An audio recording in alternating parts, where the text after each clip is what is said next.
ਖੁਦਾਵੰਦ ਯਿਸੂ ਮਸੀਹ ਦੇ ਬਾਬਰਕਤ ਤੇ ਜਲਾਲੀ ਨਾਂ ਦੇ ਵਿੱਚ ਅਸੀਂ ਸਾਰੇ ਆਪਣੇ ਭੈਣ ਭਰਾਵਾਂ ਨੂੰ ਜੈ ਮਸੀਹ ਦੀ ਆਖਦੇ ਹਾਂ, ਸਲਾਮ ਪੇਸ਼ ਕਰਦੇ ਹਾਂ ਔਰ ਦੁਆ ਕਰਦੇ ਹਾਂ ਕਿ ਖੁਦਾਵੰਦ ਤੁਹਾਨੂੰ ਬਹੁਤ ਬਰਕਤ ਦੇ।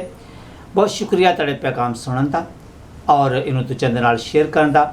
ਤੁਸੀਂ ਆਪਣੇ ਕਮੈਂਟਸ ਦੇ ਜ਼ਰੀਏ ਔਰ ਮੁਖਤਲਿਫ ਤਰੀਕਿਆਂ ਦੇ ਜ਼ਰੀਏ ਸਾਨੂੰ ਦੱਸਦੇ ਜੇ ਕਿ ਕਿਸ ਤਰ੍ਹਾਂ ਤੁਹਾਨੂੰ ਪੈਗਾਮ ਲੱਗਾ ਹੈ ਤੇ ਰੂਹਾਨੀ ਤੌਰ 'ਤੇ ਤੁਸੀਂ ਕਿਸ ਤਰ੍ਹਾਂ ਇਹ ਤੋਂ ਫਾਇਦਾ ਉਠਾਉਂਦੇ ਜੀ।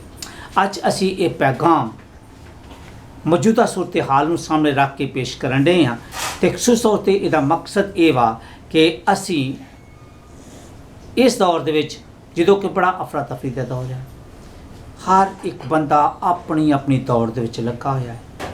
ਕੁਝ ਲੋਕ ਬਿਮਾਰੀਆਂ ਦੇ ਨਾਲ, ਕੁਝ ਲੋਕ ਮਸਲਿਆਂ ਦੇ ਨਾਲ ਔਰ ਕੁਝ ਲੋਕ ਜਿਹੜੇ ਮੁਸ਼ਕਲਾਤ ਦਾ ਸ਼ਿਕਾਰ ਨੇ। ਔਰ ਤੁਹਾਨੂੰ ਪਤਾ ਅੱਜ ਕੱਲ੍ਹ ਬੇਰੁਜ਼ਗਾਰੀ ਬਹੁਤ ਜ਼ਿਆਦਾ ਹੈ, ਕੰਪਨੀਆਂ ਬੰਦ ਹੋਣ ਡੀਆਂ ਨੇ ਔਰ ਇਸੇ ਤਰ੍ਹਾਂ ਜਿਹੜਾ ਕਰੋਨਾ ਵਾਇਰਸ ਦੇ ਦੂਜੇ ਜਿਹੜੇ ਵਾਇਰਸ ਨੇ ਉਹ ਸਾਰਿਆਂ ਦੀ ਇੱਕ ਭਰਮਾਰ ਹੋਣ ਰਹੀ ਆ। ਔਰ ਇਸ ਦੌਰ ਦੇ ਵਿੱਚ ਇੱਕ ਬੜੀ ਵੱਡੀ ਦਰਦ ਆ, ਇੱਕ ਬੜਾ ਦੁੱਖ ਆ, ਬੜੇ ਤੂਫਾਨਾਂ ਨੇ ਆਣ ਕੇ ਘੇਰ ਲਿਆ ਵਾ। ਔਰ ਅੱਜ ਦਾ ਪੈਗਾਮ ਹੀ ਅਸੀਂ ਇਸੇ ਹਵਾਲੇ ਦੇ ਨਾਲ ਪੇਸ਼ ਕਰਨ ਰਹੇ ਹਾਂ, ਜਿਹਦਾ ਅਨੁਮਾਨ ਆ ਕਿ ਯਿਸੂ ਨੇ ਤੂਫਾਨ ਨੂੰ ਰੋਕ ਦਿੱਤਾ। ਔਰ ਇਹ ਲਿਆ ਗਿਆ ਹੈ ਮਰਕਸ ਦੀ ਅੰਜੀਲ ਉਹਦਾ 4 ਬਾਬ ਉਹਦੀ 35 ਆਇਤ ਤੋਂ ਲੈ ਕੇ 41 ਆਇਤ ਤੱਕ। ਔਰ ਇਹਨੂੰ ਪੜ੍ਹਨ ਵਾਸਤੇ ਸਾਡੇ ਕੋਲ ਕਾਸ਼ਿਸ਼ ਪਾਕਿਸਤਾਨ ਦੇ ਸੰਡੇ ਸਕੂਲ ਦੇ ਟੀਚਰ ਮੌਜੂਦ ਨੇ। ਮੈਂ ਦਰਖਾਸਤ ਕਰਾਂਗਾ ਕਿ ਉਹ ਖੁਦਾ ਦਾ ਕਲਾਮ ਜਿਹੜਾ ਹੈ ਉਹ ਉਰਦੂ ਜਾਂ ਹਿੰਦੀ ਜ਼ਬਾਨ ਦੇ ਵਿੱਚ ਪੜ੍ਹਨ ਤਾਂ ਕਿ ਸਾਰੇ ਸੁਣਨ ਵਾਲਿਆਂ ਨੂੰ ਸਮਝ ਲੱਗ ਜਾਵੇ। आओ खुदा का कलाम सुनिए। उसी दिन जब शाम हुई तो उसने उनसे कहा, आओ पार चलें। और वो भीड़ को छोड़कर उसे जिस हाल में वो था कश्ती पर साथ ले चले और उसके साथ और कश्तियाँ भी थीं। तब बड़ी आंधी चली और लहरें कश्ती पर यहाँ तक आईं कि कश्ती पानी से भरी जाती थी और वो खुद पीछे की तरफ गद्दी पर सो रहा था। बस उन्होंने उसे जगा कर कहा, ए उस्ताद, क्या तुझे फिक्र नहीं कि हम हलाक हुए जाते हैं? उसने उठकर हवा को डांटा और पानी से कहा, साकत हो, थम जा। बस हवा बंद हो गई और बड़ा अमन हो गया। पर उनसे कहा, तुम क्यों डरते हो? अब तक ईमान नहीं रखते? और वो नहायत डर गए और आपस में कहने लगे, ये कौन है कि हवा और पानी भी उसका हुक्म मानती हैं। आमीन। पाक कलाम दा पढ़िया ते सुना जाना साढ़े सारे दे वास्ते बरकत दा बायस रवे। प्रेज़िस भैणों ते भराओ, अज दे कलाम दे विच असीं वेखदे हां जिहड़ा मरकस दे अंजील च जो लिया गया है। सब तो पहले जदों असीं होमिलेटिक पॉइंट ऑफ व्यू दे नाल वेखदे हां जां असीं इहनूं डॉगमैटिक या बिबलिकल थियोलॉजी वाले दे नाल वेखदे हां तो सानूं पता लगदा वा कि ये हकीकी तौर ते पैगाम किन्ना लोकां दे वास्ते पेश किया गया, ये किन्ना नूं ये कलाम दिता गया वा। सब तो पहले असीं वेखदे हां कि इस अज दे हवाले दे विच असीं वेखदे हां भई यीशु मसीह ते शागिर्द ने, शागिर्द जिहड़े ने वो मिनिस्ट्री दे विच मसरूफ ने, यीशु मसीह भी मिनिस्ट्री दे विच मसरूफ है, लोकां नूं खुदा दा कलाम सुणाउण वाले ने, मुनादी करन दे ने। और जदों वो थक जांदे ते यीशु मसीह उन्हां दे आराम का भी ख्याल रखते हैं। एक अच्छे लीडर की खूबी ये वा कि वो अपनी टीम, अपने ग्रुप, अपने खानदान, अपनी कलीसिया या अपनी कौम की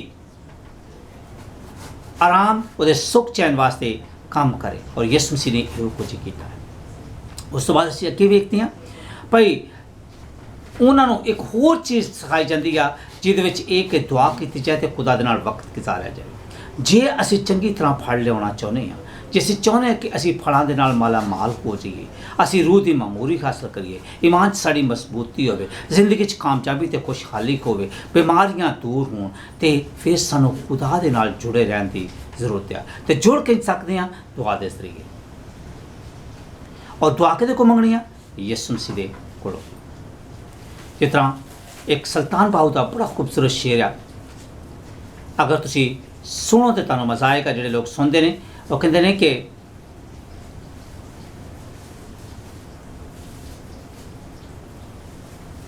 बहुत सारा इहदा एक पैगाम उहदा निचोड़ ये दस्सिया जाता है कि जिन्नी देर तक असीं यीशु मसीह दे कोल ना आइए उन्नी देर तक सानूं निजात, सानूं शफा नहीं मिल सकती।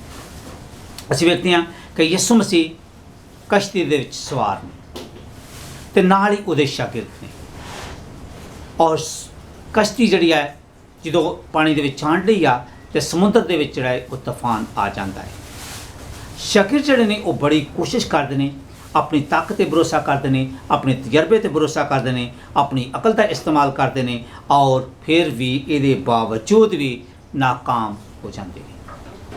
ਫਿਰ ਜਦੋਂ ਕਸ਼ਤੀ ਡੁੱਬਣ ਲੱਗਦੀ, ਜਦੋਂ ਆਪਣੀ ਕੋਸ਼ਿਸ਼ ਦੇ ਨਾਲ, ਆਪਣੀ ਤਾਕਤ 'ਤੇ ਭਰੋਸਾ ਕਰਕੇ, ਆਪਣੇ ਤਜਰਬੇ 'ਤੇ ਭਰੋਸਾ ਕਰਕੇ ਜਦੋਂ ਉਹ ਉਸ ਤੂਫਾਨ 'ਚੋਂ ਨਿਕਲਣਾ ਚਾਹੁੰਦੇ ਨੇ ਤੇ ਉਹ ਨਿਕਲ ਨਹੀਂ ਸਕਦੇ ਤੇ ਉਹਨਾਂ ਨੂੰ ਬੜੀ ਵੱਡੀ ਮੁਸ਼ਕਲਾਂ ਦਾ ਸਾਹਮਣਾ। ਹੁਣ ਤੁਸੀਂ ਅਗਰ ਵੇਖੋ ਕਿ ਤੂਫਾਨ ਆਉਣ ਡਿਆ, ਕਦੇ ਤਾਂ ਸਮੁੰਦਰ ਦੇ ਵਿੱਚ ਵੇਖਿਓ ਤੇ ਤੁਹਾਨੂੰ ਪਤਾ ਲੱਗੇਗਾ ਕਿ ਸਮੁੰਦਰ 'ਚ ਪਾਣੀ ਜਦੋਂ ਛੱਲਾ ਮਾਰਦਾ ਹੈ ਤਾਂ ਬੜੀ ਉੱਚੇ ਤਰੀਕੇ ਉੱਚਾ ਹੁੰਦਾ ਹੈ ਕਿ ਉਹ ਤੂਫਾਨ ਆ ਜਾਵੇ ਤੇ ਫਿਰ ਤੇ ਬਿਲਕੁਲ ਬੇਬਾ ਡੂੰਘਾ ਪਾਣੀ ਹੁੰਦਾ ਹੈ ਤੇ ਜੇ ਅਗਰ ਉਹਦੇ 'ਚ ਬੰਦਾ ਡੁੱਬ ਜਾਵੇ ਤੇ ਲੱਭਦਾ ਹੀ ਨਹੀਂ। ਤੇ ਇਸ ਵਾਸਤੇ ਅੱਜ ਦੇ ਅਸੀਂ ਕਲਾਮ ਦੇ ਵਿੱਚ ਵੇਖਦੇ ਹਾਂ ਕਿ ਕਸ਼ਤੀ ਦੇ ਵਿੱਚ ਪਾਣੀ ਜਿਹੜਾ ਹੈ ਉਹ ਭਰਨਾ ਸ਼ੁਰੂ ਹੋ ਜਾਂਦਾ ਹੈ ਤੇ ਸ਼ਾਗਿਰਦਾਂ ਨੂੰ ਇਹ ਭੱਜ ਦੌੜ ਪੈ ਜਾਂਦੀ ਹੈ, ਫਿਕਰ ਪੈ ਜਾਂਦੀ ਆ ਵੀ ਅਸੀਂ ਤਾਂ ਬੜੀ ਵੱਡੀ ਮੁਸੀਬਤ ਦੇ ਵਿੱਚ ਘਿਰ ਚਲੇ ਹਾਂ। ਤੇ ਫਿਰ ਇਸ ਸੂਰਤ-ਹਾਲ ਦੇ ਵਿੱਚ ਉਹ ਯਿਸੂ ਮਸੀਹ ਨੂੰ ਜਾ ਕੇ ਜਗਾਉਂਦੇ ਨੇ। ਯਿਸੂ ਮਸੀਹ ਕਸ਼ਤੀ ਦੇ ਵਿੱਚ ਪਿਛਲੀ ਸੀਟ ਦੇ ਉੱਤੇ ਸੁੱਤੇ ਹੋਏ ਨੇ, ਔਰ ਯਿਸੂ ਮਸੀਹ ਨੂੰ ਜਾ ਕੇ ਜਗਾਉਂਦੇ ਨੇ ਤੇ ਕਹਿੰਦੇ ਨੇ ਕਿ ਮਾਲਕ, ਆਕਾ, ਖੁਦਾਵੰਦ, ਉੱਠ, ਤੈਨੂੰ ਸਾਡੀ ਫਿਕਰ ਨਹੀਂ ਕਿਉਂਕਿ ਅਸੀਂ ਡੁੱਬਦੇ ਜਾਣ ਡੇ ਹਾਂ। ਮੇਰੇ ਅਜ਼ੀਜ਼ੋ, ਇਸ ਸੂਰਤ-ਹਾਲ ਦੇ ਵਿੱਚ ਉਹ ਜਾ ਕੇ ਯਿਸੂ ਮਸੀਹ ਦੇ ਕੋਲ ਆਪਣੇ ਦਿਲ ਦਾ ਹਾਲ ਦੱਸਦੇ ਨੇ, ਆਪਣੇ ਦੁੱਖ ਨੂੰ ਸ਼ੇਅਰ ਕਰਦੇ ਨੇ, ਆਪਣੀ ਮੁਸ਼ਕਲਾਤ, ਆਪਣੇ ਮਸਾਇਲ ਜਿਹੜੇ ਨੇ ਉਹ ਜਾ ਕੇ ਯਿਸੂ ਮਸੀਹ ਨੂੰ ਦੱਸਦੇ ਨੇ। ਔਰ ਯਿਸੂ ਮਸੀਹ ਜਦੋਂ ਉਹ ਖਾਸਦਾਰ ਕਰਦੇ ਨੇ, ਜਦੋਂ ਉਹ ਬਿਆਨ ਕਰਦੇ ਨੇ, ਜਦੋਂ ਉਹਦੇ ਕੋਲ ਜਾਂਦੇ ਨੇ ਤੇ ਯਿਸੂ ਮਸੀਹ ਨੂੰ ਨਾ ਨਹੀਂ ਕਹਿੰਦਾ, ਬਲਕਿ ਯਿਸੂ ਮਸੀਹ ਉਹਨਾਂ ਨੂੰ ਹੌਸਲਾ ਦਿੰਦਾ ਹੈ ਤੇ ਜਾ ਕੇ ਤੇ ਉਹਨਾਂ ਦੀ ਮਦਦ ਕਰਦਾ ਹੈ। ਔਰ ਜਦੋਂ ਉੱਠਦੇ ਨੇ ਤੇ ਉੱਠ ਕੇ ਤੇ ਉਹ ਤੂਫਾਨ ਨੂੰ ਜਿਹੜਾ ਹੈ ਉਹ ਡਾਂਟਦੇ ਨੇ, ਆਂधी ਤੇ ਝੱਖੜ ਜਿਹੜਾ ਆਉਣ ਡਿਆ ਹੈ ਉਹਨੂੰ ਥਮਾ ਦਿੰਦੇ ਨੇ, ਔਰ ਫਿਰ ਸਮੁੰਦਰ ਦੇ ਵਿੱਚ ਤੇ ਉਹਨਾਂ ਦੀ ਕਸ਼ਤੀ ਦੇ ਵਿੱਚ ਬਿਲਕੁਲ ਸਕੂਨ ਹੋ ਜਾਂਦਾ ਹੈ ਤੇ ਬੜੇ ਸੁੱਖ ਚੈਨ ਦੇ ਨਾਲ ਉਹ ਜ਼ਿੰਦਗੀ ਨੂੰ ਬਸਰ ਕਰਦੇ ਨੇ ਤੇ ਬਿਲਕੁਲ ਆਪਣੀ ਮੰਜ਼ਿਲ ਤੇ ਪਹੁੰਚ ਜਾਂਦੇ ਨੇ ਔਰ ਸਾਰੇ ਮਸਲੇ ਹੱਲ ਹੋ ਜਾਂਦੇ ਨੇ।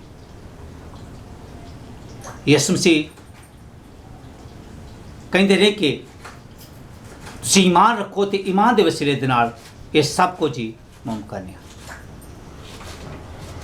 ਔਰ ਇਸ ਸੂਰਤ-ਹਾਲ ਦੇ ਵਿੱਚ ਅਸੀਂ ਵੇਖਦੇ ਹਾਂ ਕਿ ਇਹਦਾ ਤੂਫਾਨਾਂ ਦਾ ਆਉਣ ਦਾ ਜਾਂ ਸਮੁੰਦਰ ਜਿਹੜਾ ਹੈ ਹਮੇਸ਼ਾ ਦੁਨੀਆ ਨੂੰ ਪੇਸ਼ ਕਰਦਾ ਹੈ। ਇਹਦਾ ਮਤਲਬ ਹੈ ਦੁਨੀਆ, ਤੇ ਜਦੋਂ ਦੁਨੀਆ ਦੇ ਵਿੱਚ ਮਸਲੇ, ਮਸਾਇਲ, ਮੁਸ਼ਕਲਾਤ, ਬਿਮਾਰੀਆਂ, ਵਬਾ ਆਉਂਦੇ ਨੇ ਤੇ ਇਹਦੀ ਵਜੂਹਾਤ ਕੀ ਹੁੰਦੀ ਹੈ? ਇਹਦੀਆਂ ਕੁਝ ਵਜੂਹਾਤ ਹੁੰਦੀਆਂ ਨੇ। ਜਿਸ ਤਰ੍ਹਾਂ ਯਿਸੂ ਮਸੀਹ ਨੇ ਕਿਹਾ ਹੈ ਕਿ ਤੁਹਾਡਾ ਈਮਾਨ ਕਿੱਥੇ ਗਿਆ ਹੈ, ਤੁਸੀਂ ਆਪਣੇ ਈਮਾਨ ਦੀ ਜਿਹੜੀ ਕਿਹਾ ਵਾ ਉਹ ਪ੍ਰੈਕਟਿਸ ਕਿਉਂ ਨਹੀਂ ਕਰਦੇ? ਜਿਸ ਤਰ੍ਹਾਂ ਇੱਕ ਫੋਨ ਹੈ, ਮੈਂ ਤੁਹਾਨੂੰ ਅੱਗੇ ਮਿਸਾਲ ਦਿੱਤੀ ਹੈ, ਇੱਕ ਫੋਨ ਆ ਤੇ ਫੋਨ ਦੇ ਵਿੱਚ ਬਹੁਤ ਸਾਰੇ ਐਸੇ ਐਪਸ ਹੁੰਦੇ ਨੇ, ਅਗਰ ਉਹਨਾਂ ਸਾਰਿਆਂ ਨੂੰ ਅਸੀਂ ਚੰਗੇ ਤਰੀਕੇ ਦੇ ਨਾਲ ਵੇਖਦੇ ਨਹੀਂ, ਜਾਣਦੇ ਨਹੀਂਗੇ ਤੇ ਸਾਨੂੰ ਪਤਾ ਨਹੀਂ ਲੱਗਦਾ ਕਿ ਇਹ ਕਿਹਦਾ ਮਤਲਬ ਕੀ ਹੈ ਤੇ ਕੀ ਕੁਝ ਅਸੀਂ ਕਰ ਸਕਦੇ ਹਾਂ। ਅੱਜ ਕੱਲ੍ਹ ਟੈਕਨੋਲੋਜੀ ਨੇ ਬੜੀ ਤਰੱਕੀ ਕਰ ਲਈ ਹੈ। ਅੱਜ ਕੱਲ੍ਹ ਇੱਥੇ ਬੈਠੇ ਹੋਏ ਅਸੀਂ ਹਜ਼ਾਰਾਂ ਮੀਲ ਦੂਰ ਜਿਹੜਾ ਹੈ ਉਹ ਗੱਲ ਕਰ ਸਕਦੇ ਹਾਂ।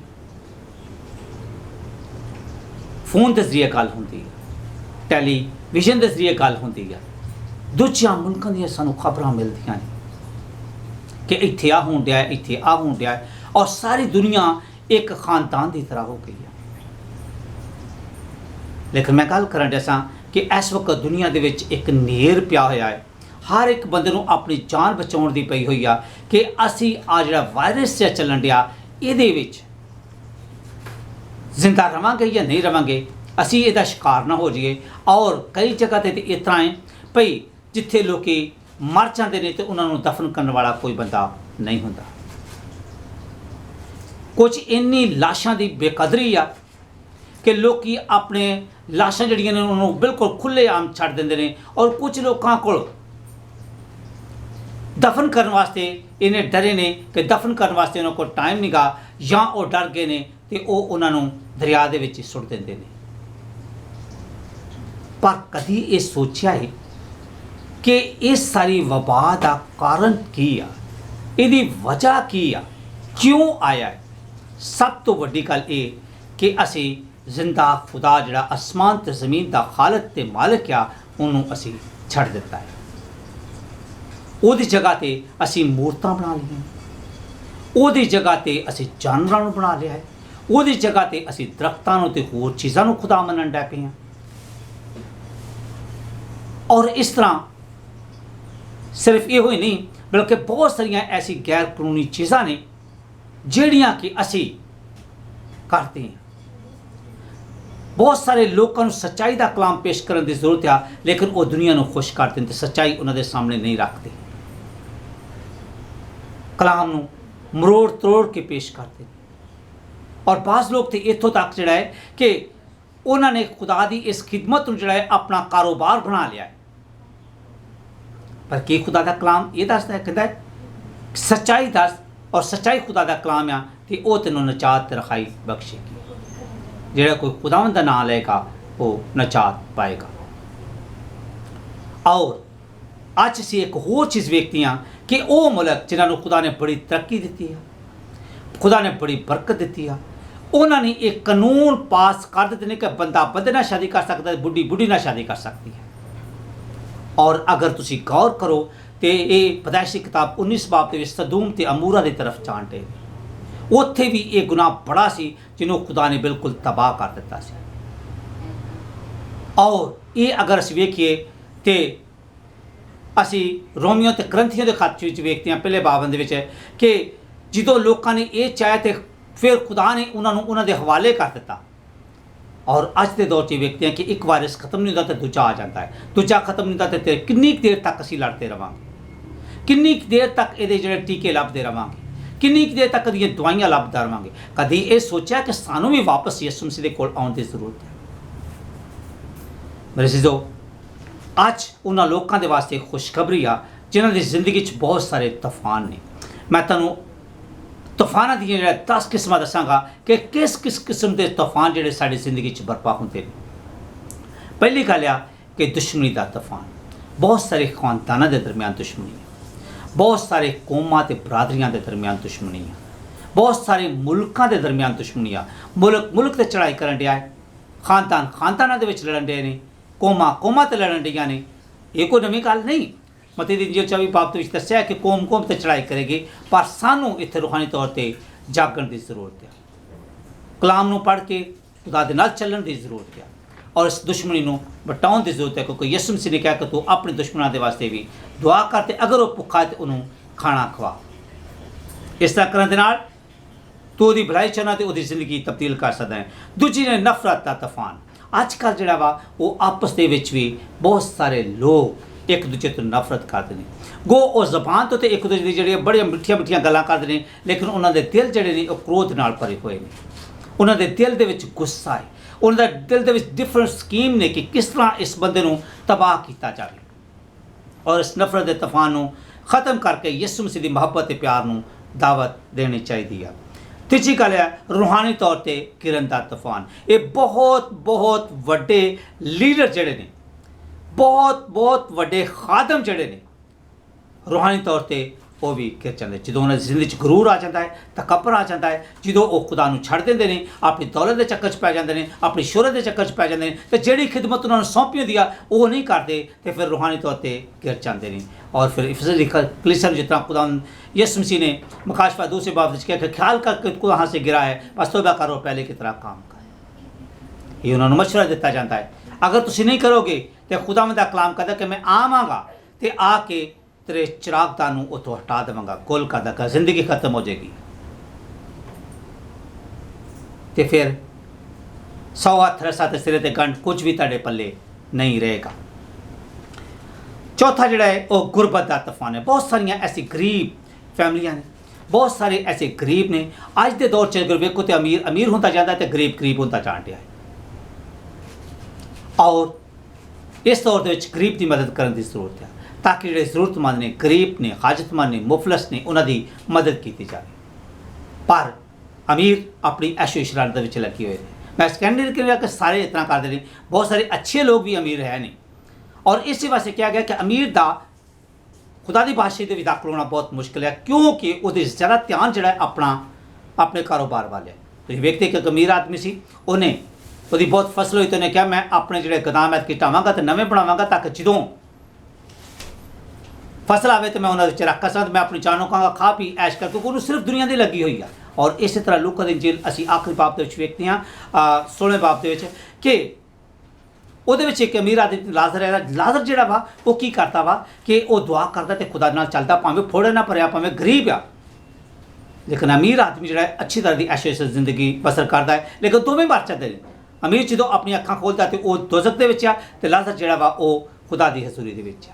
ਫੈਸਲਾ ਤੁਹਾਡੇ ਕੋਲ ਹੈ ਕਿ ਤੁਸੀਂ ਕੀ ਕਰਨਾ ਹੈ। ਤੇ ਜੇ ਅੱਜ ਅਸੀਂ ਰੂਹਾਨੀ ਗੁਰਬਤ ਦਾ, ਜਿਸਮਾਨੀ ਗੁਰਬਤ ਦਾ ਔਰ ਜ਼ਹਿਨੀ ਗੁਰਬਤ ਦਾ, ਇਹ ਤੋਂ ਇਲਾਵਾ ਜਿਹੜਾ ਹੈ ਉਹ ਅਸੀਂ ਆਪਣੀ ਮਾਸ਼ੀ ਗੁਰਬਤ ਨੂੰ ਦੂਰ ਕਰ ਦਈਏ, ਜੇ ਅਸੀਂ ਖੁਦਾ ਦੇ ਕੋਲ ਆਈਏ ਤਾਂ ਵਾਅਦਾ ਹੈ ਕਿ ਮੈਂ ਤੈਨੂੰ ਬਰਕਤ ਦਾਂਗਾ, ਤੇਰੇ ਖਾਨਦਾਨ ਨੂੰ ਬਰਕਤ ਦਾਂਗਾ, ਔਰ ਲੋਕ ਤੂੰ ਬਰਕਤ ਦਾ ਚੈਨਲ ਬਣ ਜਾਏਗਾ। ਬਿਮਾਰੀ ਇੱਕ ਤਰਫ ਤੇਰੇ ਆਏਗੀ ਤੇ 100 ਤਰਫ ਤੋਂ ਤੇਰੇ ਭੱਜ ਕੇ ਜਾਏਗੀ। ਦੁਸ਼ਮਣ ਇੱਕ ਤਰਫ ਹਮਲਾ ਕਰੇਗਾ ਤਾਂ 100 ਤਰਫ ਤੇਰੇ को ਭੱਜ ਕੇ ਜਾਏਗਾ। ਮੈਂ ਤੈਨੂੰ ਬਰਕਤ ਦਾਂਗਾ, ਸਰਫਰਾਜ਼ ਤੇ ਕਾਮਯਾਬੀ ਅਤਾ ਕਰਾਂਗਾ, ਪਰ ਇੱਕ ਗੱਲ ਹੈ ਕਿ ਤੂੰ ਮੇਰੀ ਗੱਲ ਮੰਨੇ ਤੇ ਮੇਰੇ ਹੁਕਮਾਂ ਤੇ ਅਮਲ ਕਰੇ। ਉਸ ਤੋਂ ਇਲਾਵਾ ਅਗਲਾ ਬਿਮਾਰੀ ਦਾ ਤੂਫਾਨ, ਉਹਨੂੰ ਪੁੱਛ ਕੇ ਵੇਖੋ ਜਿਹੜੇ ਬੰਦੇ ਨੂੰ ਬਿਮਾਰੀ ਹੈ, ਉਹਦੇ ਸਾਹਮਣੇ ਸਭ ਕੁਝ ਪਿਆ ਲੇਕਿਨ ਉਹ ਖਾ ਨਹੀਂ ਸਕਦਾ। ਬਹੁਤ ਸਾਰੇ ਲੋਕਾਂ ਨੂੰ ਕੈਂਸਰ ਦੀ ਬਿਮਾਰੀ ਹੈ, TB ਦੀ ਬਿਮਾਰੀ ਹੈ, ਸ਼ੂਗਰ ਦੀ ਬਿਮਾਰੀ ਹੈ, ਹੋਰ ਕਈਆਂ ਜਿਹੜੇ ਨੇ, ਕਈਆਂ ਨੂੰ ਗੁਰਦਿਆਂ ਦੀ ਬਿਮਾਰੀ ਹੈ, ਕਈਆਂ ਨੂੰ ਜਿਗਰ ਦੀ ਬਿਮਾਰੀ ਹੈ, ਕਈਆਂ ਨੂੰ ਤਰ੍ਹਾਂ ਤਰ੍ਹਾਂ ਦੀ ਹੈਪੇਟਾਈਟਸ ਵੀ, ਦੂਸਰੀਆਂ ਬਿਮਾਰੀ, ਔਰ ਅੱਜ ਦੇ ਦੌਰ ਦੇ ਵਿੱਚ ਕਰੋਨਾ ਵਾਇਰਸ ਦੀ ਬਿਮਾਰੀ ਜਿਹੜੀ ਸਭ ਤੋਂ ਵੱਡੀ ਹੈ। लेकिन खुदावंद कहता तेरी बाबत मैं अपने फरिश्तों को हुक्म दूंगा कि तेरे सबरों में तेरी हिफाजत करे। पर कितने कमी रह गई है साढ़े विच। जे असीं खुदा दे कलाम के मुताबिक, ਉਹਦੇ वचन के मुताबिक जिंदगी बसर करिए तो सानू किसी किस्म की कोई मुश्किल का सामना नहीं करना पेगा। खुदावंद साड़ी बीमारी ਨੂੰ दूर करेगा।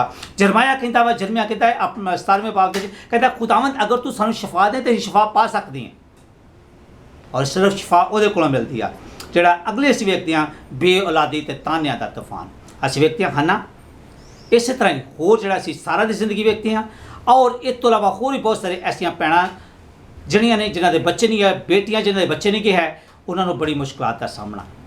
ਤਾਂ ਜਦੋਂ ਬਹੁਤ ਸਾਰੀ ਮੁਸ਼ਕਲਾਂ ਮੁਸੀਬਤਾਂ ਉਹਨਾਂ ਦੀ ਜ਼ਿੰਦਗੀ ਦੇ ਵਿੱਚ ਆਉਂਦੀਆਂ ਨੇ, ਤਾਨੇ ਉਹਨਾਂ ਨੂੰ ਸੁਣਨੇ ਪੈਂਦੇ ਨੇ, ਤੇ ਖੁਦਾਵੰਦ ਅੱਜ ਤੁਹਾਨੂੰ ਦੱਸਣ ਡਿਆ ਹੈ ਕਿ ਖੁਦਾਵੰਦ ਤੁਹਾਨੂੰ ਔਲਾਦ ਵੀ ਦੇ ਸਕਦਾ। ਅਗਰ ਉਹ ਹਨਾ ਨੂੰ ਔਲਾਦ ਦੇ ਸਕਦਾ ਹੈ, ਅਗਰ ਉਹ 84 ਸਾਲ ਦੀ ਸਾਰਾ ਨੂੰ ਔਲਾਦ ਦੇ ਸਕਦਾ ਹੈ, ਤੇ ਤੁਹਾਨੂੰ ਵੀ ਉਹ ਔਲਾਦ ਦੇ ਸਕਦਾ ਵਾ। ਔਰ ਖੁਦਾਵੰਦ ਦੇ ਕੋਲ ਆਉਣ ਦੀ ਜ਼ਰੂਰਤ ਆ। ਫਿਰ ਅਜ਼ਾਰ ਹਸਾਨੀ, ਬਹੁਤ ਸਾਰੇ ਮੁਲਕਾਂ ਦੇ ਵਿੱਚ ਮਸੀਹਾਂ ਨੂੰ ਸਤਾਇਆ ਜਾ ਰਿਹਾ ਵਾ, ਚਰਚਾਂ ਨੂੰ ਜਿਹੜਾ ਹੈ ਉਹ ਜਲਾਇਆ ਜਾ ਰਿਹਾ ਹੈ, ਖੁਦਾ ਦੇ ਕਲਾਮ ਨੂੰ ਜਿਹੜਾ ਹੈ ਉਹ ਸਹੀ ਤਰੀਕੇ ਨਾਲ ਇੱਜ਼ਤ ਨਹੀਂ ਦਿੱਤੀ ਜਾਣ ਰਹੀ। ਔਰ ਉਹ ਤਾਂ ਸਿਰਫ ਇੱਕ ਅਲੱਗ ਚੀਜ਼ ਆ, ਇਸ ਤੋਂ ਇਲਾਵਾ ਉਹਨਾਂ ਦਾ ਕੋਈ ਸਾਥ ਵੀ ਨਹੀਂ ਦਿੱਤਾ ਜਾਂਦਾ। ਔਰ ਇਹ ਅਸੀਂ ਆਪਣੇ ਈਮਾਨ ਨੂੰ ਮਜ਼ਬੂਤ ਕਰਨ ਲਈ ਖੁਦਾ ਦੇ ਨਾਲ ਚੱਲਣ ਵਾਸਤੇ ਕਰਦੇ ਹਾਂ। ਤੇ ਜਦੋਂ ਸਾਡੀ ਮੁਸੀਬਤਾਂ ਚੱਲਦਾ ਹੈ ਯਿਸੂ ਮਸੀਹ ਦੀ ਖਾਤਰ, ਕਹਿੰਦਾ ਕਿ ਜਿੰਨੇ ਦੇਰ ਤੱਕ ਜਿਹੜਾ ਸੋਨਾ ਉਹ ਪੱਠੀ ਦੇ ਵਿੱਚੋਂ ਦੀ ਨਹੀਂ ਗੁਜ਼ਰਦਾ, ਮਤਲਬ ਮੁਸ਼ਕਲਾਂ ਮੁਸੀਬਤਾਂ ਦਾ, ਦੁੱਖਾਂ ਦਾ ਉਹਨੂੰ ਸਾਹਮਣਾ ਨਹੀਂ ਕਰਨਾ ਪੈਂਦਾ, ਉਹ ਕਦੇ ਵੀ ਕੁੰਦਨ ਖਾਲਸ ਸੋਨਾ ਨਹੀਂ ਪਾਉਂਦਾ। ਔਰ ਇਹ ਸਾਡੀ ਬਿਹਤਰ ਹੈ। ਤੇ ਜਦੋਂ ਯਿਸੂ ਮਸੀਹ ਦੀ ਖਾਤਰ ਜਿਹੜਾ ਉਹ ਕਰਦੇ ਹਾਂ ਤੇ ਫਿਰ ਅਸੀਂ ਨਜਾਤ ਪਾਉਂਦੇ ਹਾਂ ਤੇ ਜ਼ਿੰਦਗੀ ਦਾ ਤਾਜ ਪਾਉਂਦੇ ਹਾਂ। ਔਰ ਇਸ ਤਰ੍ਹਾਂ ਪੌਲੁਸ ਰਸੂਲ ਕਹਿੰਦਾ ਕਿ ਕਿਹੜਾ ਸਾਨੂੰ ਮਸੀਹ ਦੀ ਮੁਹੱਬਤ ਤੋਂ ਜੁਦਾ ਕਰੇਗਾ, ਕਿ ਤਲਵਾਰ, ਕਿ ਕਾਲ, ਕਿ ਦੁੱਖ, ਮੁਸੀਬਤਾਂ, ਮੁਸ਼ਕਲਾਂ, ਹਜ਼ਾਰ ਸਾਨੀਆਂ। ਅਸੀਂ ਹਰ ਰੋਜ਼ ਹੀ ਯਿਸੂ ਮਸੀਹ ਦੀ ਖਾਤਰ ਹਰ ਰੋਜ਼ ਮਾਰਦੇ ਹਾਂ, ਗਿਰਦੇ ਹਾਂ, ਪਰ ਖੁਦਾਵੰਦ ਸਾਨੂੰ ਉਠਾ ਖੜਾ ਕਰਦਾ ਹੈ। ਉਸ ਤੋਂ ਬੇਰਾ ਰਵੀ ਦੀ ਤੂਫਾਨ ਆ, ਤਸਬ ਤੇ ਟੁੱਟੇ ਰਿਸ਼ਤਿਆਂ ਦਾ ਤੂਫਾਨ ਆ, ਔਰ ਇਸ ਤੋਂ ਇਲਾਵਾ ਮੁਹੱਬਤ ਦੀ ਕਮੀ ਦਾ ਜਿਹੜਾ ਤੂਫਾਨ ਆ, ਈਮਾਨ ਦੀ ਕਮਜ਼ੋਰੀ ਤੇ ਕਲਤ ਦਾ ਤੂਫਾਨ। ਇਹਨਾਂ ਚੀਜ਼ਾਂ ਨੂੰ ਸਾਨੂੰ ਦੂਰ ਕਰਨ ਦੀ ਜ਼ਰੂਰਤ ਹੈ। ਜੇ ਤੁਸੀਂ ਇਹਨਾਂ ਦੇ ਉੱਤੇ ਗਲਬਾ ਪਾ ਜਾਵਾਂਗੇ, ਅਬੂਰ ਹਾਸਲ ਕਰ ਜਾਵਾਂਗੇ, ਤੇ ਫਿਰ ਅਸੀਂ ਕਾਮਯਾਬ ਹੋ ਜਾਵਾਂਗੇ ਔਰ ਅਸੀਂ ਖੁਦਾ ਦੇ ਨਾਲ ਹਰ ਲਿਹਾਜ਼ ਦੇ ਨਾਲ ਬਰਕਤ ਤੇ ਸਕੂਨ ਪਾਵਾਂਗੇ। ਮੇਰੇ ਸਿੱਧੋ, ਜਦੋਂ ਯਿਸੂ ਮਸੀਹ ਨੇ ਝਿੜਕਿਆ ਤੇ ਇੱਕ ਕਸ਼ਤੀ ਦੇ ਵਿੱਚ, ਬਿਲਕੁਲ ਸਮੁੰਦਰ ਦੇ ਵਿੱਚ ਬਿਲਕੁਲ ਅਮਨ ਚੈਨ ਆ ਗਿਆ। ਔਰ ਉਹ ਯਿਸੂ ਮਸੀਹ ਅੱਜ ਆਓ ਕਹਿੰਦਾ ਕੱਲ ਅੱਜ ਮੈਂ ਬਲਕਿ ਹਮੇਸ਼ਾ ਤੱਕ ਮੈਂ ਯਕਸਾਂ ਵਾਂ, ਇੱਕੋ ਜਿਹਾ ਹੀ ਹਾਂ। ਔਰ ਉਹਦੇ ਕੋਲ ਉਹੀ ਤਾਕਤ ਆ। ਲੇਕਿਨ ਜ਼ਰੂਰਤ ਇਸ ਗੱਲ ਦੀ ਹੈ ਕਿ ਅਸੀਂ ਦੁਆ ਕਰਦੇ ਹਾਂ ਕਿ ਅਸੀਂ ਉਹਨੂੰ ਕਹਿੰਦੇ ਹਾਂ ਕਿ ਅਸੀਂ ਇਹ ਕੰਮ ਕਰ ਸਕਦੇ ਹਾਂ, ਕਿ ਅਸੀਂ ਉਹਨੂੰ ਕਹਿੰਦੇ ਹਾਂ ਕਿ ਖੁਦਾ ਤੂੰ ਸਾਡੀ ਜ਼ਿੰਦਗੀ 'ਚ ਆ ਤੇ ਆਣ ਕੇ ਕੰਮ ਕਰ। ਅਸੀਂ ਤੇਰੇ 'ਤੇ ਈਮਾਨ ਰੱਖਦੇ ਹਾਂ, ਦੁੱਖ ਮੁਸੀਬਤਾਂ ਤੇਰੇ ਵਾਸਤੇ ਚੱਲਦੇ ਹਾਂ, ਤੇ ਤੇਰੇ ਨਾਲ ਈਮਾਨ ਦੇ ਸਫ਼ਰ ਦੇ ਵਿੱਚ ਰਵਾਂ ਦਵਾਂਗੇ। ਮੇਰੇ ਸਿੱਧੋ, ਇਹ ਤੂਫਾਨ ਸਾਰੇ ਥੰਮ ਸਕਦੇ ਨੇ। ਯਿਸੂ ਮਸੀਹ ਨੂੰ ਦਾਵਤ ਦੇਵੋ ਕਿ ਯਿਸੂ ਮਸੀਹ ਤੁਹਾਡੀ ਜ਼ਿੰਦਗੀ ਦੇ ਵਿੱਚ ਹੈ। ਉਹ ਦਿਲ ਦੇ ਦਰਵਾਜ਼ੇ ਤੇ ਖੁੱਲ੍ਹਦਾ ਹੈ, ਖੜਕਾਉਣ ਡਿਆ ਵਾ ਕਿ ਦਰਵਾਜ਼ਾ ਖੋਲ। ਤੇ ਜਦੋਂ ਅਸੀਂ ਦਰਵਾਜ਼ਾ ਖੋਲ੍ਹ ਦੇਵਾਂਗੇ, ਤੁਹਾਨੂੰ ਅੰਦਰ ਦਾਵਤ ਦੇਵਾਂਗੇ, ਉਹ ਸਾਡੇ ਅੰਦਰ ਆਣ ਕੇ ਇਹਨਾਂ ਸਾਰੇ ਤੂਫਾਨਾਂ ਨੂੰ ਰੋਕ ਦੇਗਾ। ਸਾਡੀ ਜ਼ਿੰਦਗੀ ਪੁਰਸਕੂਨ ਹੋ ਜਾਏਗੀ। ਮਾਲੀ ਚੀਜ਼ਾਂ ਜਿਹੜੀਆਂ ਨੇ ਬਹੁਤ ਵਾਫਰ ਮਕਦਾਰ ਸਾਨੂੰ ਮਿਲਣਗੀਆਂ। ਖੁਦਾਵੰਦ ਸਾਨੂੰ ਨਜਾਤ ਦੀ ਯਕੀਨ ਦਹਾਨੀ ਦੇਗਾ ਔਰ ਫਿਰ ਹਰ ਤਰਫ ਬਰਕਤ ਦੀ ਬਾਰਿਸ਼ ਹੋ ਜਾਏਗੀ। ਮੇਰੇ ਅਜ਼ੀਜ਼ੋ, ਅਗਰ ਤੁਸੀਂ ਚਾਹੁੰਦੇ ਜੇ ਕਿ ਇਸ ਕਰੋਨਾ ਵਾਇਰਸ ਤੋਂ, ਇਸ ਬਿਮਾਰੀ ਤੋਂ ਸਾਡੀ ਜਾਨ ਛੁੱਟ ਜਾਵੇ, ਇਸ ਵਬਾ ਤੋਂ ਸਾਡੀ ਜਾਨ ਛੁੱਟ ਜਾਏ, ਤੇ ਜ਼ਰੂਰ ਇਸ ਗੱਲ ਦੀ ਆ ਕਿ ਤੋਬਾ ਕਰਕੇ ਖੁਦਾਵੰਦ ਦੇ ਕੋਲ ਆ ਜਾਈਏ, ਉਹਦੇ ਕੋਲ ਮਾਫੀ ਮੰਗੀਏ। ਉਹ ਰਹਿਮ ਕਰਨ ਵਾਲਾ ਖੁਦਾ ਹੈ, ਉਹ ਜ਼ਰੂਰ ਸਾਨੂੰ ਮਾਫ ਕਰੇਗਾ ਔਰ ਸਾਡੀ ਜ਼ਿੰਦਗੀ ਦੇ ਵਿੱਚ ਸਕੂਨ, ਇਸ ਦੁਨੀਆ ਦੇ ਵਿੱਚ ਸਕੂਨ ਔਰ ਬਿਲਕੁਲ ਅਮਨ ਪੈਦਾ ਕਰ ਦੇਗਾ। ਮੇਰੀ ਦੁਆ ਹੈ ਕਿ ਖੁਦਾਵੰਦ ਅੱਜ ਦੇ ਕਲਾਮ ਦੇ ਵਸੀਲੇ ਨਾਲ ਤੁਹਾਨੂੰ ਬੜੀ ਬਰਕਤ ਬਖਸ਼ੇ ਔਰ ਤੁਹਾਨੂੰ ਬੜੀ ਕਸਰਤ ਨਾਲ ਆਪਣੇ ਜਲਾਲ ਲਈ ਤੇ ਆਪਣੀ ਬਾਦਸ਼ਾਹੀ ਦੀ ਤਰੱਕੀ ਲਈ ਇਸਤੇਮਾਲ ਕਰੇ। Thank you very much. ਖੁਦਾਵੰਦ ਤੁਹਾਨੂੰ ਬਹੁਤ ਬਰਕਤ